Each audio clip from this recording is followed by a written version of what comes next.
Hi friends, ఈరోజు మనం పడుకున్నప్పుడే మనకు దగ్గు ఎందుకు ఎక్కువగా అవుతుంది అనేది తెలుసుకుందాం.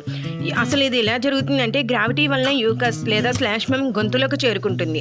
దానివల్ల ఇరిటేషన్ కలిగి దగ్గు ఎక్కువగా వస్తుంది. దీనిని నివారించడానికి కొన్ని చిట్కాలు ఉన్నాయి. అవేంటో ఈరోజు చూద్దాం. సాయంత్రం పూట వేడి నీళ్లు ఆరారగా తాగాలి. దానివల్ల యూకస్ పలచబడుతుంది. అలాగే పడుకునేటప్పుడు తేనె తాగాలి. దీనివల్ల కూడా యూకస్ పలచబడుతుంది. అలాగే ఇంకొక పని, తల కొంచెం ఎత్తులో ఉండేటట్లు చూసుకోండి. Thank you for watching.